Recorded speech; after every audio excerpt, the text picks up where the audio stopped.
This is part 2 of the C# version of the White Belt Kata. I'm going to pick right up where we left off in part 1. This is a longer description. There is a shorter version of this video. I will do a part 3 as well. So what I'm going to do is take what I normally did as part 2, which was the rest of the steps 3 through 10. I'm going to break that out into 2 different sections as I explain them in more detail.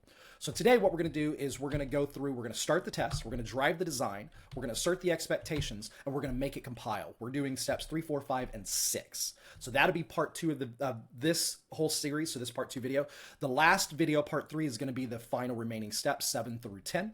But we're going to do these steps 3 through 6, and I'm going to explain what we're doing as we go. So this is a great video if you're still learning how to do the White Belt Kata in the first place and you're still struggling through.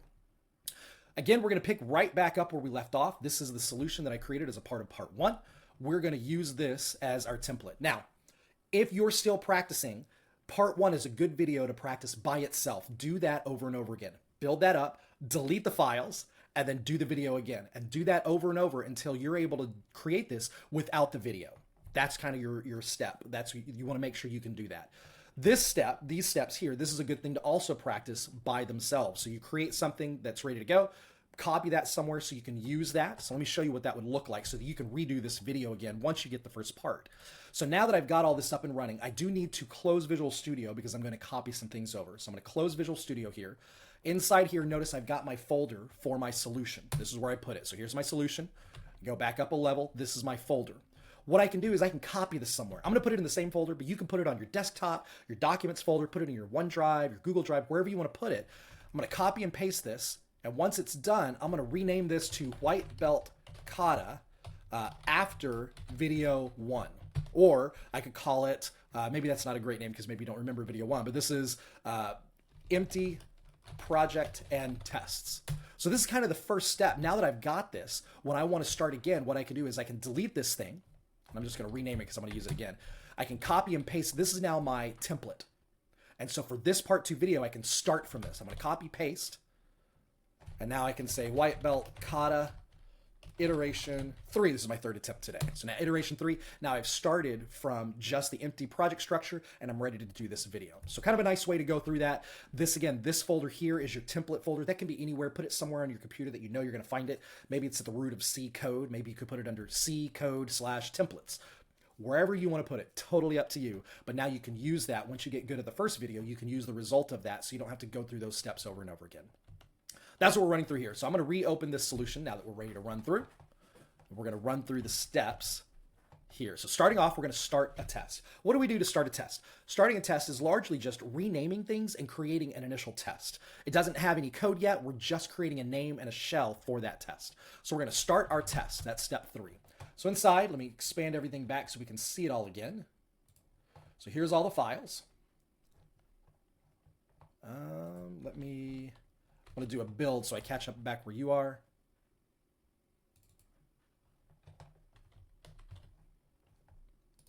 I have a problem.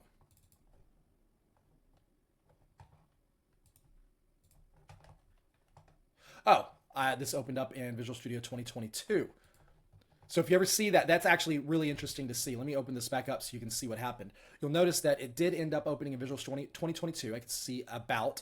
And this is Community 2022. That's the wrong edition. This edition does not support this. So if you have multiple versions open and you see something like this, you'll notice, hey, the project dependencies aren't working. What's going on? I can do a Control-Shift-B, F6, or build solution. All do the same thing. You'll see that it says something like current Visual Studio does not support targeting .NET 10. Well, that's weird. Well, that's because it opened in the wrong version. So I'm going to close Visual Studio. I want 2026. So a few different ways you can do that. I can right-click on there and then open with, and now I can do the Visual Studio selector, and now it's going to select the right version for me. All right, now I'm caught up back where you were with the project. So we will build everything, make sure it's all working, everything's expanded, this looks right. We do have a build succeeded, we are in good shape. So back to step 3, we need to start the test. Under acceptance test, there is a test file already created, test1. I could delete that, or I could rename it. I'm going to rename it. The reason I'm going to rename it is that it already has some things in here, like this test class and test method attribute. I don't want to have to change again. So we're going to rename it. I'm going to click on the file. You can hit F2 to do a rename. You can click on the file, wait a few seconds, and then click again, and it will go into rename. I could right-click on the file and choose rename. All 3 are different ways to do rename. I usually keep a left hand on the keyboard when my right hand's on the mouse, and so for me, it's quick enough to simply click on it and hit F2. We're going to rename this. These are going to be our prime number tests. So let's just call it that, prime number tests. In C# by convention, it's a good thing to name it with test or tests, singular or plural, at the end of this class name. So this is going to be the prime number tests. I'm going to hit enter. It's going to ask, would you like to rename the class? The answer is yes. Let Visual Studio help you out. What this is going to do is not only is it going to change the file, it's also going to change this class name right here on line 4 for me. So it was test1, now it's prime number test. So that's what that rename did. So that sets us up there. There's a couple more things we need to do here. The next thing is test method 1. That's not a great method name. So let's call it something else. What are we doing? We're going to find prime numbers up to an arbitrary number. We could go all the way to 100, but that's the problem space. We don't need to go to 100 to prove that it's working. We could try 10, but 10 is such a small number when you're dealing with math. If you have small sequences, it's easy to accidentally get the right sequence. So let's pick some number that's somewhere arbitrarily between 10 and 100. I'm going to pick 20. You could pick 30. You could pick 40. You could pick 25. You could maybe pick 15. I probably wouldn't do much less than 15. Any one of these are totally fine. So let's rename this to conceptually what we're trying to do. We're finding the prime numbers up to one of these numbers. So find prime numbers up to 20. Now, because I'm choosing 20, when I think about the prime numbers that are available, 19 is right on the edge of that. 19 would be a last prime number. So that's known as an edge case. 20 is also an edge case. So what I'm going to do is I'm going to actually change this to 19 to include that edge case. It's a good practice to do that. So if you're ever on the border of an edge that you're going to test, 20, go to 19. 30, go to 29, or maybe 31. Either way, there's two edges there that are both valid prime numbers. 40, go to 41. 39 is not prime, so you might go to 41. So if you're choosing a number and you're close to a range or close to an edge that's valid, it's good to go ahead and just change that to that value, that edge value. So we're going to find the prime numbers up to 19 rather than 20. Close enough to 20, but it includes that edge case. That creates that. Now there's one more suggestion that it's making to us, and I do want to go ahead and do this now. This is going to clean things up later. You'll notice that on line 1, we've got ellipses under acceptance tests. What it's basically doing is telling us, hey, you told me your root namespace was something, and this namespace doesn't match that. We want to change it. Now there's a couple of ways to do this. You could do it manually by typing it, or we can let Visual Studio help us out. Let's do that. Click on the term acceptance test. Your cursor can be anywhere in this term. I'm going to do the beginning. I normally do the beginning of the term, but you could be in the end of the term. You could be in the middle of the term. It does not matter, but I'm going to put my cursor at the beginning of the term or on the term. Now you're going to hit Control period. So Control and the period key right next to the question mark. That's going to pull up a autofix suggestion context menu. You can also get to this by hovering and say show potential fixes. It does the same thing, but I'm going to do Control period to pull up this menu. And what we want to do is we want to change namespace to match the folder structure. This is going to use the namespace we created in the project template when we first started. So back in video 1, we created it as lucentary dot and then whatever. I did prime numbers. And so you'll notice the suggestion it's making. Red, it's saying I'm going to get rid of red line, and then green, I'm going to add the green line. So it's going to change it to lucentary prime numbers. You can just take the arrow keys to get to what you're looking for and then hit enter. You can take your mouse and click on it. Since I typically like to keep both of my hands on the keyboard, I will usually just use the keyboard. So it'd be Control period and then enter because it's the first one I want, or I can hit the arrow keys to get to something that I'm looking for. And then enter or click on it. That will change that for us. And now this test file is ready to go. So we rename the file, we rename the class, we let Visual Studio do that. We rename the test, and then we rename the namespace and we let Visual Studio do that. That's step 3.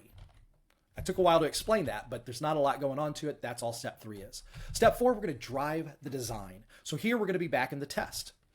We're going to drive the design. Now you may have your open curly brace below like this. If you do, that's totally fine. You're going to go in between these two curly braces, go to the end of the open curly brace and hit enter. You want to be between those two lines. Otherwise, if it is on the same line, you're going to go to the end of the curly brace and hit enter. Either way, find the open curly brace, go to the end of it and hit enter. You want a blank line, and this is where we're going to start writing code. So here we need to design what we're doing. Drive the design means we're going to invent the way we want this thing to work. I want to make it in as few lines as possible, but I do need to create an object or a class that's going to do what I'm going to do, or do what I need it to do. So let's think about this. We want to create some class that's job is to find, generate, or calculate the prime numbers. So we're going to put that into a variable. So I'll say var calculator. I'm going to choose the term calculator. You could call this engine. You could call this finder. You could call this generator. whatever word makes the most sense to you. Names are some of the hardest things we do in programming. Finding a good name can be tricky. You want to pick something that's going to make sense to the future developer, which could be you. So I'm going to choose the term calculator, and I'm going to create a variable, and inside that variable, I'm going to place the actual prime number calculator. So we'll create a new prime number calculator. Now this does not exist. We are typing something that does not exist. So when we're done, it should be red. We should have red squiggles. That's appropriate. What we're doing is we're writing code against objects we wish existed, but they do not exist yet. So there's our calculator. Our calculator variable points to the prime number calculator. Then we need to actually generate the prime numbers. And all I want to do is just say, hey, here's the, calculate them. Here's the number I want you to stop at. Give me the prime numbers out of that. So we'll say prime numbers or primes or actual primes. Any of these are totally fine. I'm going to go with actual primes. And this will be, now it's going to start helping us, and it's pretty close. It's not exactly what we're going to look for, but it's pretty close. So we're going to say, we're going to go to the calculator, and we're going to say dot find prime numbers. Now I'm not going to do up to 19 because the actual functionality shouldn't know about 19. The test knows about 19, but the actual functionality needs to allow for a variable. It might be 19, it might be 100, it might be 1,000,000. We don't want the method name to include that. So we'll say up to. Now, are we including 19 or are we excluding 19? So I'm going to make that explicit by saying up to and including. And now we're going to have our parentheses. Now, in the parentheses, this is where I pass 19. So the test knows about 19, but the actual code does not know about 19. In the real code, when I get to the console app, this is actually going to be the number 100 later on. But for here, it's just the number 19 because that's what we said in our test that we're verifying. That's driving the design. There's lots of different ways that you can do this. This is just a way to write this code. So a calculator equals new thing. Whatever this thing is, we're going to create a new one of those. And then we're going to go to that variable. We're going to call some method that gives us the prime numbers. That's what we're looking at. The names themselves, your names may be different, and that's totally fine. But this is basically the structure we're looking for. We create an object, and then on that object, we call a method that will give us the actual prime numbers. That is the driven design. That is step 4. Step 5, we're going to assert the expectations. So this is the main execution of the code. This is what we wish will happen in the future. On the actual, the assertions, we're going to do that as a new paragraph. So I'm going to actually hit enter twice to create a new blank line above it. So much like when we read regular languages, language sentences are structured into paragraphs. We're going to do the same thing with code. We want to create paragraphs with sentences that are related together. So these two sentences are related because they're about finding the prime numbers. These next sentences are going to be related because they're about asserting the expectations. So what do we expect to be true? Let's think about this for a moment.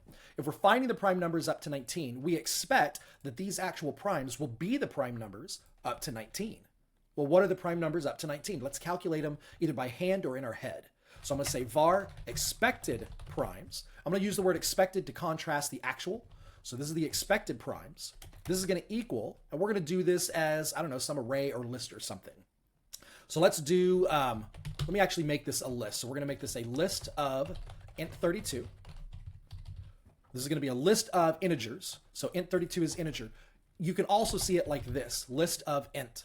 Those are the same thing. Little int is a C# keyword for the int32 type in the .NET framework. In my code, you will see me use int32. If you use little int, it is the exact same thing. There is no difference, and don't let anyone tell you otherwise. Little int here is, you'll notice if I hover over it, it says read-only struct system.int32. It's a C# keyword that points to the int32 type.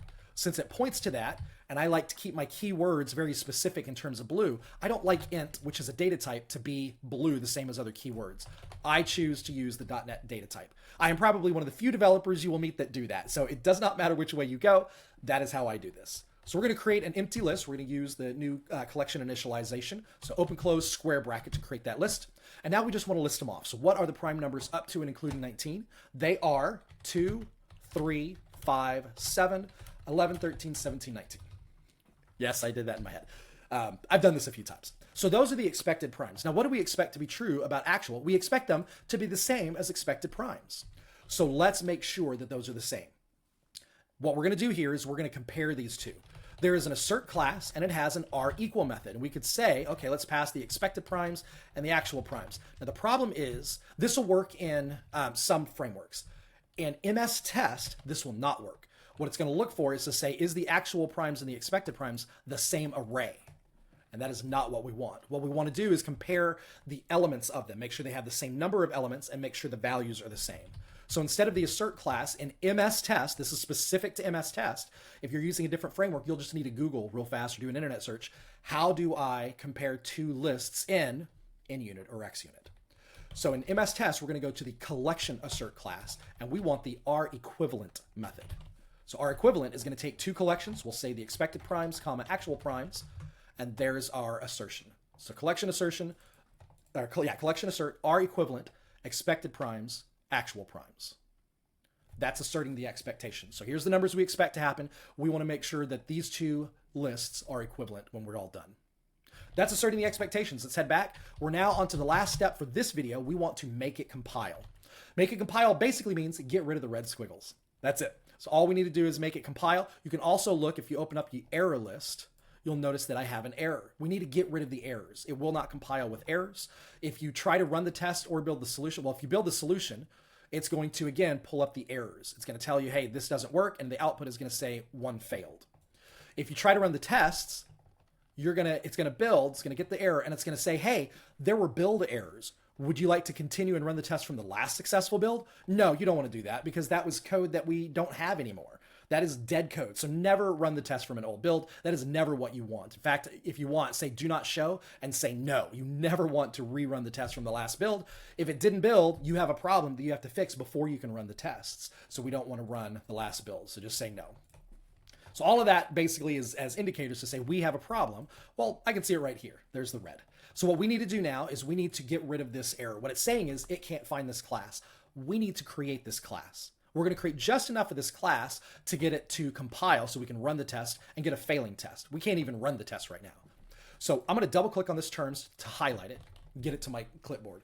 You can retype it if you want.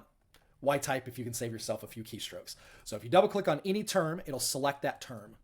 Double click, double click. So any term you click on, you double click on, it'll select that term. So I'm going to double click, Control C to get it to my clipboard. What we need to do is create this class in the PrimeNumbers project. Now there's already a class 1. Let's just rename that. We don't need a class 1. What's a class 1? So I'm going to again, F2. You can right click and go rename. You can click, wait a couple of seconds and click again. Any way you want. We're going to paste that in to rename it. And once again, it's going to ask us, hey, you're renaming a file. Do you want me to rename the class too? Yes. Do that. That sounds like a great idea. So now if we go to PrimeNumberCalculator down here, we'll see that the PrimeNumberCalculator class exists. So that's pretty good. Now, if we go back, it still can't find it.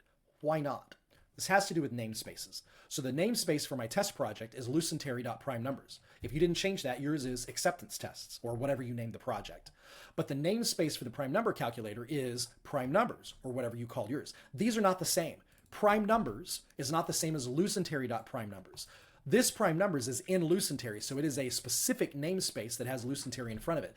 This PrimeNumbers is not in lucenterry. It's just PrimeNumbers. So think of it like a root folder, right? So PrimeNumbers here is not inside lucenterry. We need these to match. We can let Visual Studio help us again. I'm going to again go to put my cursor on the beginning of this or anywhere inside this term, Control period, and once again, we want to change the namespace to match the folder structure. Now, it's going to pick that up, and now it's going to be green. Now, if yours doesn't, what that means is your namespaces here on line 1 for the test and line 1 for the PrimeNumberCalculator are not the same. If you're in that situation, there's still hope for you. Let me show you what you need to do. I'm going to arbitrarily change this one to 2 just so you can see what happens. So if this happens to be a different namespace than the test, what you're going to do here, it can't find it. That's okay. It actually can, and it's going to help you out. Click on PrimeNumberCalculator, hit Control period again, and you want to do the top one using lucenterry.primenumbers2. Hit that. It's going to add a using statement up to the top. This is the equivalent of an import in other languages. Using lucenterry.primenumbers2, it's saying use this namespace and everything that's included inside it. Now that I have that, I will also have this fixed. So if you do not have the same namespaces, that is your fix. If you do have the same namespaces, let me get this back to what it was, you won't need the using statement because you're in the same namespaces. You won't need to add a using statement. That's basically the solutions there to help get through that. That'll get rid of your red. Now with that, there's a new red. There is no FindPrimeNumbersUpToAndIncluding method on this class. Well, that makes sense. We just created this class. It's empty. So we need to create that method. Now you can do it by hand. Or, you guessed it, you can let Visual Studio help you out. We're going to let Visual Studio help us out. Click anywhere on the red term. I can do it at the beginning, I can do the middle, it doesn't matter. control period, you guessed it, and we want to generate the method FindPrimeNumbersUpToAndIncluding. I'm just going to hit enter because it's selected, or you can click on it. That's going to generate the method. Let's go see what it generated. Here is the method it generated. I'm going to zoom out just a little so we can see more of this line. So it's going to say public iCollection find prime numbers up to and including int32 v. So there's some things I want to change before we move on because this isn't exactly what we're looking for. So first off, it's a lambda with the throw new exception. The lambda is the arrow method. I want this to be an actual method body. So I'm going to click somewhere over here. You can click on the throw new. You can click in front of the arrow. I'm going to do in front of the arrow. Control period again. And I'm going to go down and say use block body for method. What that's going to do is it's going to change it. You can see the preview. Change it from an arrow to a method. So you can see the curly braces. So we're going to let it do that. That way, because I know for sure we're going to come back and add some code. So that's going to look a little cleaner. Plus, it lets me zoom in a little more for you and still see everything on the same screen. Now that we've got that, there's a couple more things that I want to do while we're in this file. So first off is the return. The second is the name of the argument coming in. Let's do the name of the argument coming in first, because I think it's going to be more pertinent. So the name of the argument coming in, it called it v. What a horrible name. What is v? I think v is short for value, but I don't know that for sure. But v doesn't make sense. What do we want to call this? Let's go back to our test. Let's think about this. This is going to represent 19. Later on, it's going to represent the number 100. So what is this variable that is 19 in one case and 100 in another case? What do those numbers represent? Well, they represent the last prime number to find, or the highest prime number to find, or the last number to check for prime numbers. Anything along these lines makes sense. So I could call it the last prime number to check. I could call it the highest prime number to find. I call it the highest number to check. I call it the highest value, right? Any of these things probably make logical sense. Instead of highest, there is a term that we use often in programming called max. So this could be max value to check or max prime number to check. I'm just going to call this, out of all those names, I'm going to settle on max prime number. You pick a name that makes sense to you. It doesn't matter what you pick as long as it communicates the intent of what this variable represents. So I'm going to call it max prime number. It'll start with a lowercase letter and then be title case for these others. It's lowercase because it is an argument. So now I have a more meaningful name when I come back to part 3 of the video. That's going to make a lot more sense. The second thing, going back to the first, is the return type. It's returning iCollection. Is that what we want to return? Maybe, maybe not. You could probably leave it at that. What I want to do, though, in case it's something else on yours, what we really want to do is make sure it's the same data type as our expected primes. So actual primes and expected primes, we basically want to be the same. So let's look and see what we did for expected primes. It was a list of int32. So we're going to change it to be the same. That way, expected and actual are the same, and we don't have to worry about data type conversions or anything else going on. In real programming later on, I'm going to teach you better ways of deciding this, but this is good enough for now. We're going to take list of int32, copy that, go to iCollection, I double click and paste, and now the data types match. That takes us through. We should be able to compile now. I'll do Control-Shift-B. I should get build succeeded. If you didn't, there's something else wrong. You need to fix that. At this point, I should be able to run the test. I'm going to expand these out and just hit the double play. Sure enough, it does run. It runs. It gives me a red X, but it runs. It doesn't stay as the little blue empty icon. So now I get the test is not implemented, or the method is not implemented. We're now done with making it compile. We're ready to move on to make the test pass. These last 4 steps I will do in the part 3 video.